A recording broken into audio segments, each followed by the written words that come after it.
नमस्कार मित्रांनो, आमच्या चॅनलवर नवीन असाल तर चॅनलला नक्की सबस्क्राईब करा, म्हणजे तुम्हाला मालिकेचे नवनवीन एपिसोड सर्वात अगोदर पाहायला मिळतील.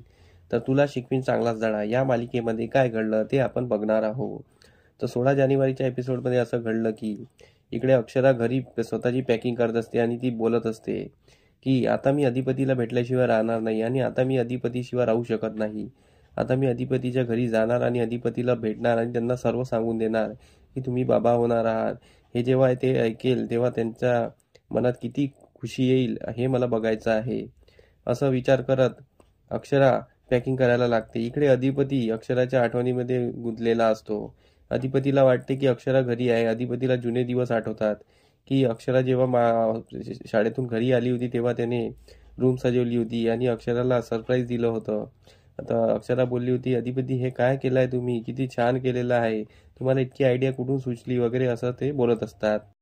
तर यावर अधिपती बोलतात की मास्तरीबाई, आम्ही तुमच्यासाठी काही करू शकतो, आम्ही तुमच्यासाठी हे सरप्राईज केलेलं आहे.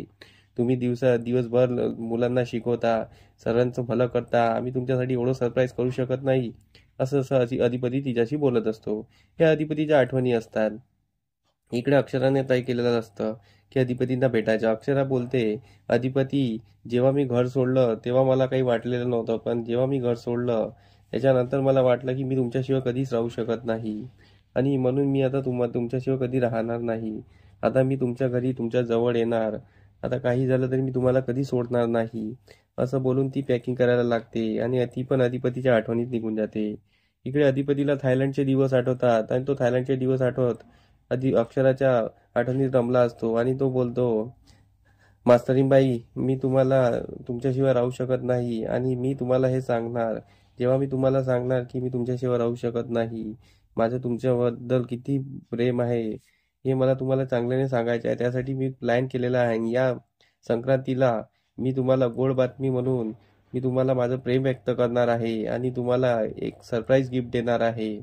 त्याने तुम्ही खूप खुश व्हाल आणि मी तुम्हाला घरी घेऊन येईल आणि मास्तरीबाई, या 14 जानेवारीला मी तुम्हाला घरी घेऊन येईल. असं तो बोलत असतो. आणि आता मी काही रुसवे फुगडे ठेवणार नाही, सर्व उखाणे पाकाने काढणार नाही आणि तुम्हाला चांगल्या मनाने घरात घेऊन येईन आपल्या. असं अधिपती बोलत असतो. तेवढ्या तिथे दुर्गीने सर्व ऐकलेलं असतं. दुर्गीने ऐकल्यानंतर दुर्गीला शॉक बसतो आणि दुर्गी परत धावत इकडे भुवनेश्वरीकडे निघाली असते. इकडे चारुहास आणि भुवनेश्वरी बोलत असतात. चारुहास भुवनेश्वरीकडे आला असतो आणि बोलतो, तुझे जे काही आहे ते थांबव आणि अक्षराबद्दल वाईट कल्पना बंद कर आणि अक्षराला घरात येऊ दे. तर भुवनेश्वरी बोलते की ठीक आहे, आम्ही ते करायला तयार आहोत, पण आम्ही काही सौद्याशिवाय करणार नाही. आम्ही शिकलेलो आहोत इतक्या दिवसात की काही सौद्याशिवाय केलं जात नाही. आता आम्ही सौदा करू तेव्हाच आम्ही काहीतरी समोर विचार करू. तर यावर चारुहास बोलतो, मी तुझ्याशी सौदा करणार नाही, एकही सौदा करणार नाही यापुढे. तर भुवनेश्वरी बोलतो, ठीक आहे, सौदा नाही करत तर मग जसं तुम्हाला वाटते तसं करा. तर यावर चारुहास बोलतात की ठीक आहे, आता तुला जसं वाटते तसं कर आणि मला जसं वाटते मी करेन. असं बोलून चारुहास तिथून निघून जातात. इकडे अक्षराने दुसऱ्या दिवशी तयारी केलेली असते आणि ती आईबाबाजवळ बोलत असते की मी आज अधिपतीच्या घरी जाणार आणि अधिपतीला सर्व सांगणार आणि त्यांना तिळगुळ भरवणार. तर त्याचे आईबाबा खूप खुश असतात. तिचे आईबाबा बोलते की जा बाळा, तू आज अधिपतींना जे काही आहे मनातलं सर्व सांगून टाक आणि असा विचार कर की असं काही घडलंच नाही आणि तिथे चांगल्यानं राहा. तर अक्षरा बोलते, हो आई, मी चुकी केली की मी त्या घरून निघाली.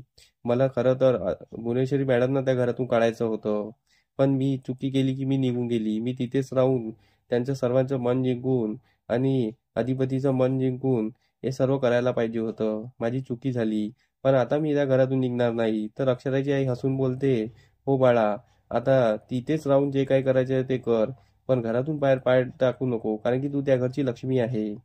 हे बोलत अक्षराची आई तिला एक लाडवाचा डब्बा देते आणि बोलते, अधिपतींना हे लाडवाचा डब्बा दे आणि त्यांना एक तिळगुळाचा लाडू भरव. तर असं बोलून इकडे अधिपती अक्षरासाठी एक काळी साडी आणलेली असते आणि एक हलव्याचा हार आणलेला असतो, जे संक्रांतीसाठी अक्षराला देणार असतो आणि त्याने एक थैल्यात टाकलेलं असतं. तर अधिपतीला तेवढ्यात रोमक्या आणि शिवानीचा फोन येतो ओंक्या आणि शिवानीचा फोन आल्यानंतर अधिपती त्यांच्याशी बोलतो. ओंक्या बोलतो, झाली का भावा तयारी, चल लवकर लवकर चल. तर अधिपती बोलतो हो. आणि ते गोष्टी मस्त हसत हसत गोष्टी करत असतात. तर इकडे अधिपती बोलतो, भावा तू फोन ठेवशील तरच निघेल ना मी. तर अधिपती पिशवी खाली ठेवून थोडासा ब- बाहेर गेलेला असतो. तर तेवढ्यात तिथे दुर्गी येते आणि ती पिशवी सेम त्याच कलरची पिशवी आणून दुसरी पिशवी ठेवते आणि ती पिशवी घेऊन तिथून निघून जाते. इकडे अधिपतीला ते काही माहीत नसतं. इकडे ओंक्या आणि शिवानी त्यांच्याबद्दल बोलत असतात आणि इकडे अक्षरा पण निघालेली असते. तर अक्षरा तिच्या आईबाबाच्या पाय पडते आणि बोलते, आईबाबा मला आशीर्वाद द्या. मी आज अधिपतींना सर्व खरं सांगेल आणि त्यांना सांगेल तुम्ही बाबा होणार आहात असं जेव्हा सांगेल तेव्हा त्यांना काय वाटेल तेच मला बघायचं आहे आणि त्यांच्या चेहऱ्यावरची खुशी मला बघायची आहे. असं सांगून अक्षरा तिथून निघून जाते आणि इथेच आजचा भाग संपतो. आमचा एपिसोड कसा वाटला मला कमेंट करून नक्की सांगा. धन्यवाद. मंडळी, तुम्हाला आमचा व्हिडिओ कसा वाटला हे आम्हाला कमेंटद्वारे नक्की कळवा. तेव्हा आम्ही तुमच्या प्रतिसादाला उत्तर नक्की देऊ आणि आमचे व्हिडिओ बघत राहा. आमचा व्हिडिओ किती छान वाटतो हे आम्हाला कमेंटमध्ये नक्की सांगा. धन्यवाद.